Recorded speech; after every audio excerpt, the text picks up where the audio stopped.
What do you have for us, AJ, when you were watching Game 7? Oh man, where do we start? I mean, the pitching moves were incredible. It was fascinating to see how far Shohei would go. Then Max coming out when he came out. Uh, I mean, it looked like it was all set up for the Blue Jays to win this thing. They had a 2-run lead in the 8th inning, and then the home runs came.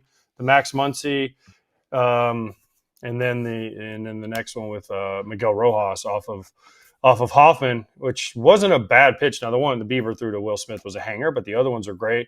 There was base running, the catch. Can we talk about the catch that Pages made where Kike died in the outfit, it looked like, and he just laid there for like 5 minutes and they had to get the stretcher for him to come up? I mean, it was like, what happened, Kike? And then the base running of IKF, the plays in Yamamoto, he threw 6 innings the night before, let's not forget. And then he came out in 2 2/3. Oh, yeah, well, wait, we got to keep our pitchers healthy by not throwing them this much. This is why the Dodgers signed him. This is why he got 300-something million. Because this was freaking awesome. He's been there 2 years. He's won 2 World Series. And what he did in this one World Series made that whole contract worth it because it was unbelievably awesome. I mean, you forgot about Miguel Rojas's play. You forgot about the fact that Yamamoto fielded a bunt, winning by a run, and it was a ridiculous bunt by IKF. Not going to debate here right now if he should have bunted or not, but it was a perfect bunt and a perfect throw. And Vladimir Guerrero was making diving plays. The ground ball double play that he turned on Freddie Freeman was ridiculous. And the fact that I can't get over the fact that we could be talking about the Blue Jays and Ernie Clement being the MVP, driving away in whatever car they're giving away now, or we're talking about Yamamoto being the MVP. And the fact that he came in and hit Kirk, it wasn't looking great. He was kind of shaky. And it's amazing how it just shifts that fast and that amazing. There's not enough time to talk about everything that happened. Yeah, well, how about, can we talk about Jimenez sticking his hand out trying to get hit? And then he does get hit and he gets mad? Like, what are we doing? What are we doing? Like, he literally stuck his hand out there. Now, we love Andres Jimenez. He used to be on the show all the time. He's literally tried to stick his hand. Now, I've done some stuff, but I've never actively tried to stick my hand out and get hit by a ball. That was some crazy stuff. And then he got mad when he did get hit. Dude, you just tried to get hit. Now you can't get mad because you got hit. Like, what are we doing? It's like some Matrix stuff, right? I was making fun of it on the post-game show the other day, and someone was like, no, he was yelling for Robleski to throw the ball over the plate. I'm like, yeah, I know what he was yelling for, but what, a pitch or two before that? But when you go like this, and he was playing like, next playground, AJ. He literally went like, his bat was here, and he went, oh, it almost hit me. Oh, no. And then he does get hit in the hand, and he yells at the pitcher like, no, that was the best thing that could have happened. You got hit, and you got on base. He was not trying to hit the 9-hitter. That's for damn sure. No, we know that. Robleski basically said that. He's like, dude, you think I'm trying to hit you? All right, so do you know how many teams entered the 9th inning in a do-or-die World Series game trailing? There have been 36 100. Of those. What? 100, because somebody always enters the 9th inning. No. But in a do or die World Series Game 7, there have been 36 instances when you're trailing. 3 times we've seen comebacks. This is 3 times, and the first time we've seen it on the road. But 2001 Diamondbacks, 1997 Marlins, 01 was Mariano Rivera giving it up. 1997 was. Do you know who the closer was back then for Cleveland? Do you guys remember? Yeah, Joe Table. No, it was, yeah, exactly. I was like about to say no, but you're right. Jose Mesa. Just I'm AJ's interpreter, translator, whatever. Well, that's what they called him. That's what everybody called him, Joe Table. That's why I'm a translator. Jose Mesa. Jose Mesa, yeah. And Tony Fernandez made that huge error that cost him the game, and then Edgar Renteria got the hit off Charles Nagy in extra innings to win it. That hit Nagy's glove. Craig Counsell scored the winning run.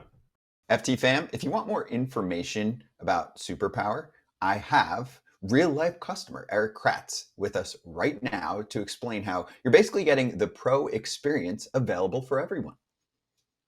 $199 is the price, and that's a discount from Superpower. That's a discount from everywhere. You get so much information from your lab test results. Christmas is coming up here soon. You can give this gift to somebody else. Health is the gift that keeps on giving. Your blueprint activated with Superpower. Not only did Superpower reduce that price to what Kratz is talking about, just $199, but for a limited time, FT Fam gets an additional $20 off with code TAKE20. Head to superpower.com and use code TAKE20 at checkout for $20 off your membership. After you sign up, they're going to ask you how you heard about them, and make sure you mention FT to support the show. Stop only reacting to health problems and start proactively improving your health based on real personalized data with Superpower. How about Dave Roberts in the decision? You mentioned the Andy Pages catch. That was a late little switcheroo by Doc.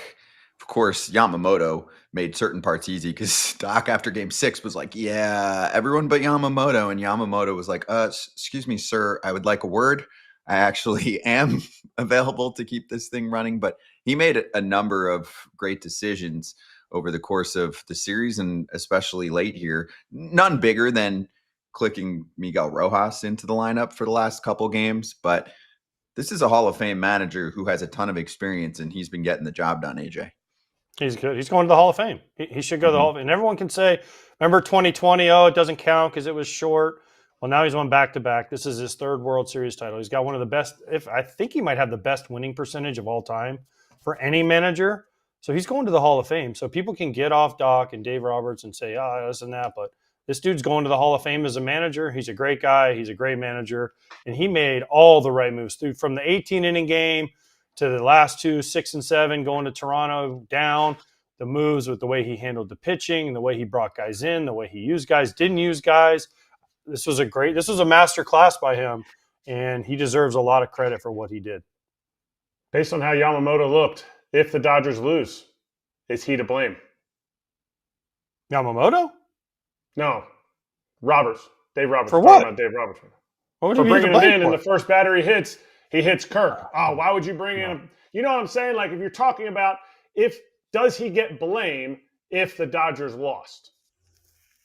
Dave Roberts? No, absolutely not. Not with Yamamoto. I mean, who else was he going he used Glasnow to close game 6. Remember, it was 2nd and 3rd and no outs? And he brought in Glasnow, and Glasnow went 3 pitches. Now, it was terrible base running by the Blue Jays and Barger, who we've been talking about how great he was. That was terrible base running. But we're not going to even mention it because it's game 6. But a great play by Kike, great play by Miggy Rowe to pick that ball. But it was bad base running that led to the whole thing. And then, the next game, he used everybody. He used Snell right. He used Glasnow right. He used Yamamoto right. He used Shohei right. He used Robleski.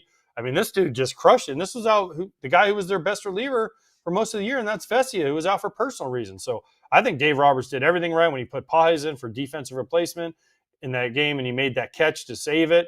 I think he. Listen, you can always say, this and that, blah, blah, blah, blah, blah. But, I thought he nailed this World Series. I thought both managers did a really nice job in this. I thought Schneider tried to do everything right, too. It just didn't work out. They gave him some home runs late. But I thought Schneider was crushed it with what he had, too. Will Smith to the 2 spot, infield back for the Alejandro Kirk double play.